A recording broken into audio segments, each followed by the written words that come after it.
Ladies and gentlemen, welcome into a special Friday edition of No Huddle Rodeo.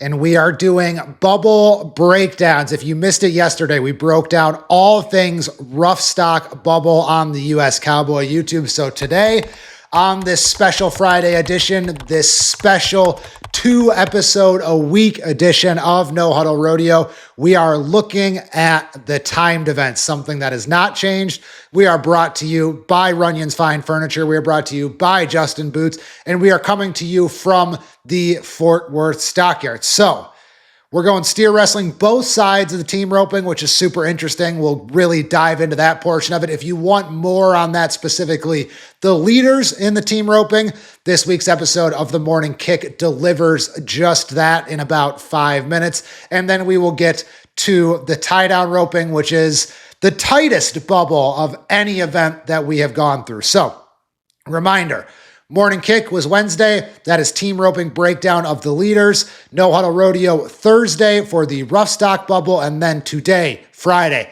timed event. Let's get into it. We're going to start chronological order with the steer wrestling. And so when you look at the steer wrestling, you have up top 12 and 13. You have Chance Howard, the champion in Salt Lake City. He's been in the top 15 ever since then. Then you have Kyle Irwin. He's probably safe at number 13. Both of those guys probably safe. Could still not be. They could technically be on the bubble, so you could count the bubble at number 12 for the steer wrestling here. I, for all intents and purposes here, am starting it at number 14, and the disclaimer I gave, same as the rough stock disclaimer. This could all change very quickly with the Rough Rider Cup, Governor's Cup, but this is just to set the table of what is going on right now in the bubble races in pro rodeo. And so when you look at the first guy we're going to talk about, number 14, Ty Erickson, the 2019 world champion, had a big weekend to start September, which is really what put him in this position. And he's moved up little by little, just jumped into the top 15 this past weekend. Same is true for the guy right behind him, Dalton Massey, at number 15. And what makes Dalton Massey super interesting is the fact that he's made the NFR the last 2 years. He didn't make the NFR until he was 29 years old. But the last 2 years, he has entered the National Finals Rodeo number 1 in the world standings. Now, completely different scenario for him. He is number 15, and he is a fresh number 15 because over the weekend he won the Othello PRCA Rodeo, took second at the West Texas Fair and Rodeo, and all of that won him about $5,000 to take him from number 17 to number 15. Then you go to one of the Cowboys that Massey passed over, and that's Riley Duvall, who's really been 13 through 16 through a lot of the summer. Got as high as number 13 after winning the Gooding Pro Rodeo and the Golden Spike Rodeo, 2 playoff series rodeos back to back in August, but is now faded to number 16. At number 17, Mike McGinn, a guy trying to make his first NFR, similar to Dalton Massey a few years ago in a way, in the fact that Mike McGinn's he is 31 years old, and he's had some close calls. He's finished as high as number 20 in the world. He's been in the top 40 every year since 2020. But he has just been unable to finish the job and get through to that first NFR. The win in Salinas was huge for him. That really put him in NFR contention for the first time back in mid-July. But a really good showing in Pendleton. He won about $5,000 in Pendleton. That was enough to move him from number 19 to number 17 in the world. And then you look at the next two guys, 18 and 19, some guys heading in the wrong direction in Cody Devers and Holden Myers. Cody Devers, just one check since August 23rd. However, I will give the caveat that Cody Devers, although he's trending in the wrong direction, is in a pretty good spot because he is the only guy on this bubble who is going to the Governor's Cup. So he will have a big, big opportunity at the Governor's Cup by way of making that Final Four in Puyallup.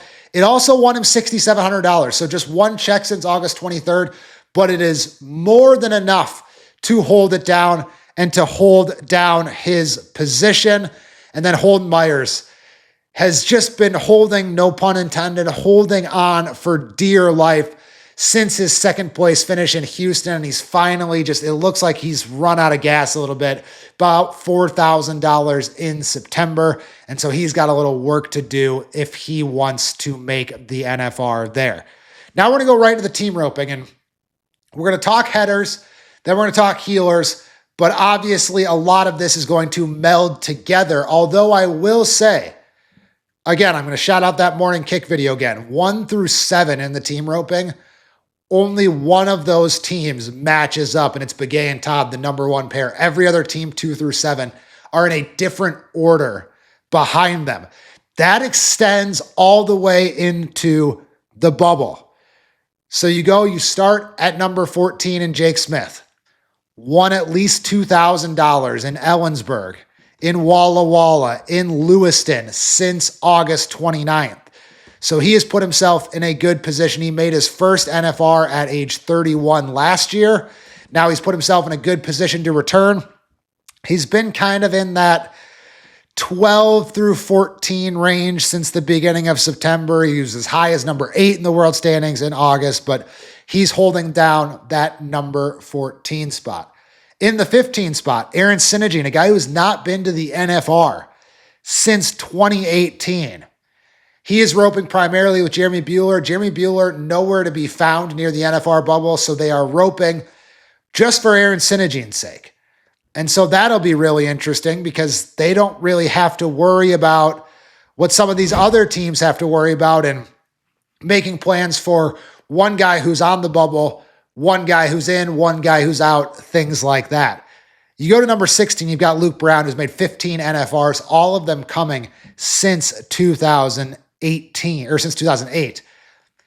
And so we'll get to this in a second, but he is roping with Trey Yates. Him and Trey Yates, same amount of money, but just by the way things have shaken out, Luke Brown, number 16, Trey Yates, number 14. However,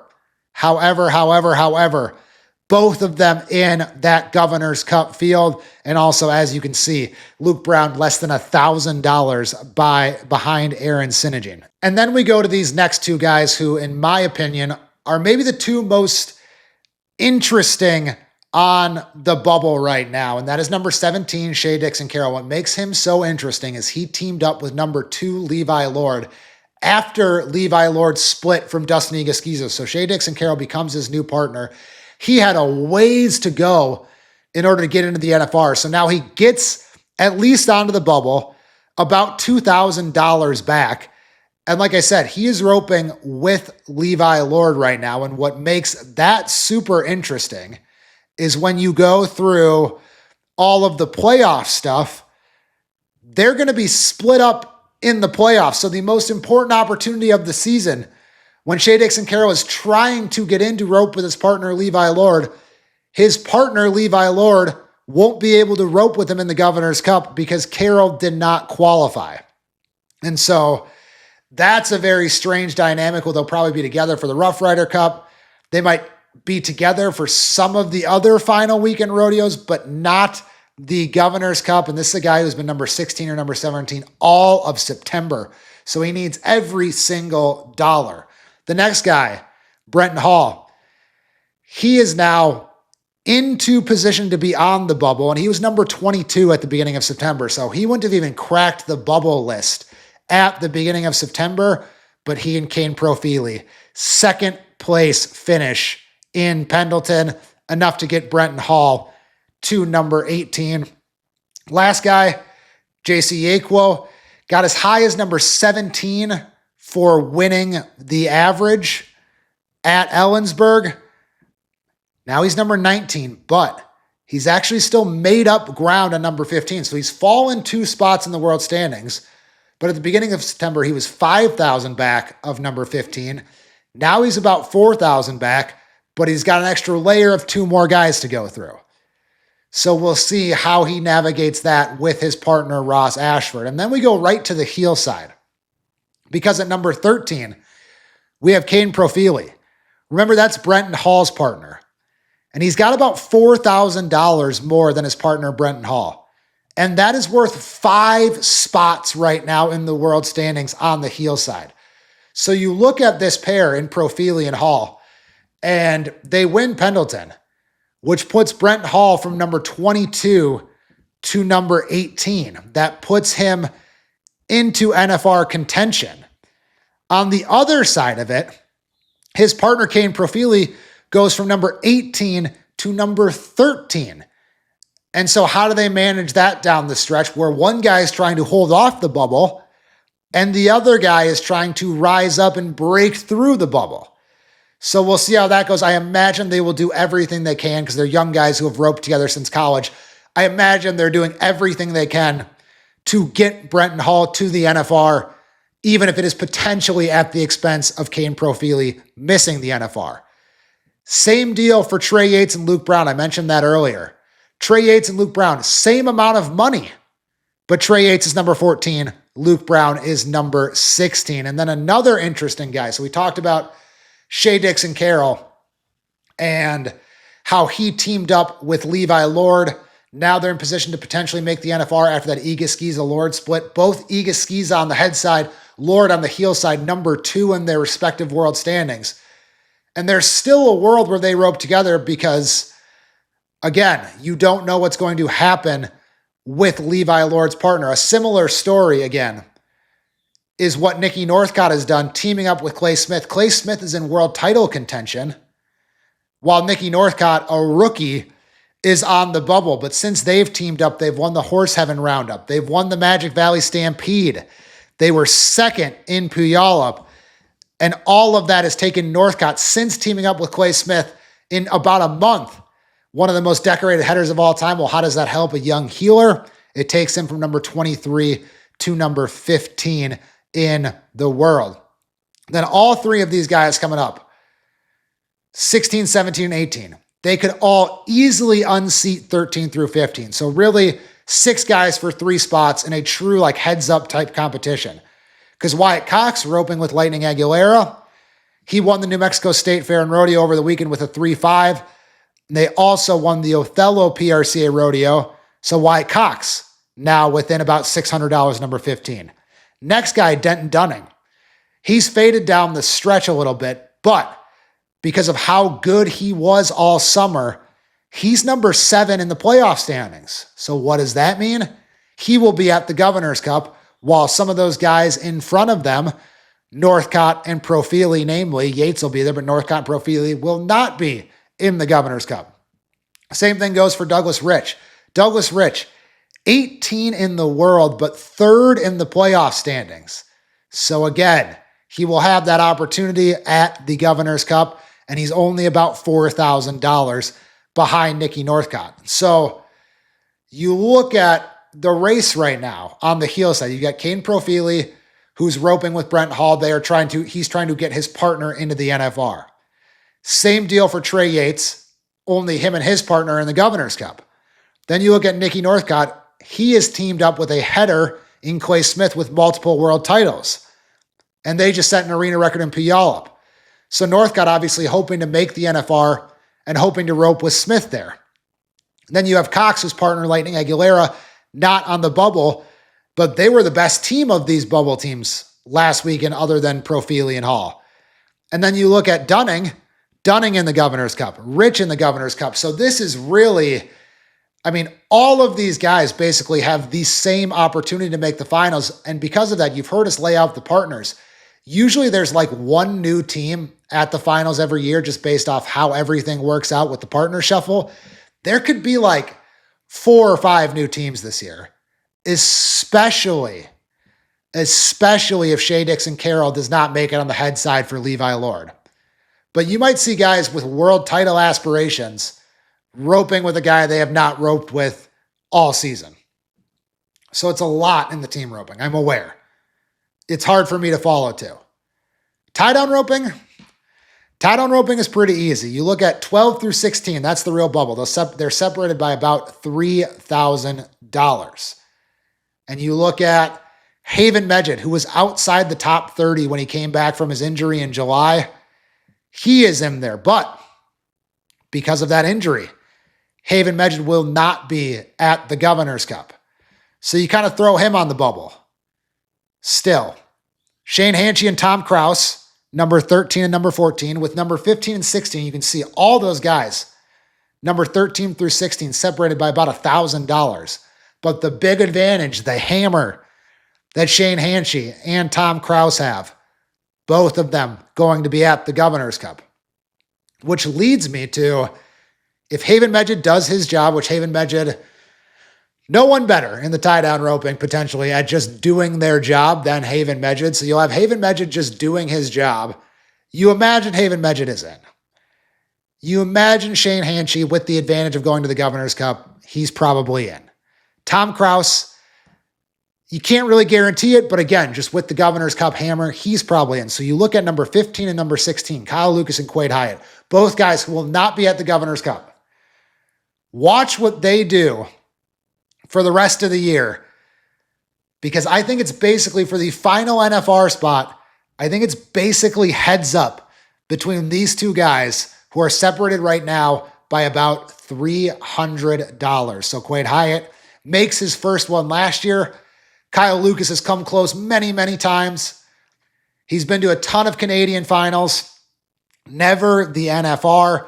He's been in the top 15 most of the season. And again, there's other guys kind of in the mix, but really the drop-off from Quade Hyatt from 16 to 17 is $13,000. So this whole time in all of these bubble previews, we're talking how many guys for how many spots. This is 5 guys for 4 spots in the tie-down roping, but you go to 15, 16. It's 2 guys for 1 spot. So if you're Kyle Lucas and Quade Hyatt, yes, you're going to look at what's going on all around you, but I promise you during that final week of the season, for the next 2 weeks until September 30th, Friday, Saturday, Sunday, whenever there's a rodeo, Kyle Lucas is waking up or driving to the next place and going, how did Quade Hyatt do? Quade Hyatt is doing the same thing. How did Kyle Lucas do? Because it'll probably be one of those 2 guys for the number 15 spot. Again, I said this in the rough stock, a lot to get through. And this is a 15, 20-minute video. So I'm not going to be able to deliver it all to you, but I hope at the very least, whether it's the team roping chaos and the mixing of partners and one partner in, one partner out, whether it's past elite steer wrestlers, Ty Erickson, world champion, Dalton Massey, world number 1 multiple times, can they hold off the rest of the field? Or if it is this mano-a-mano race between Kyle Lucas and Quade Hyatt, I hope we have delivered something for you to take with you to make these final 2 weeks of the regular season more interesting. I know it is always interesting for me. It's an incredible time of the year. It's the best time to follow along. It's so much fun. And again, I had fun breaking that all down for you. So we hope you enjoyed it. We hope you learned something. And we will see you on a regular schedule next Wednesday, post Rough Rider Cup, previewing the playoffs for No Huddle Rodeo. That is coming next week. Until then, we are brought to you by Runyon's Fine Furniture. We are brought to you by Justin Boots. And this has been a special Friday edition, a timed event bubble breakdown on No Huddle Rodeo on the US Cowboy YouTube channel. Thank you for joining us.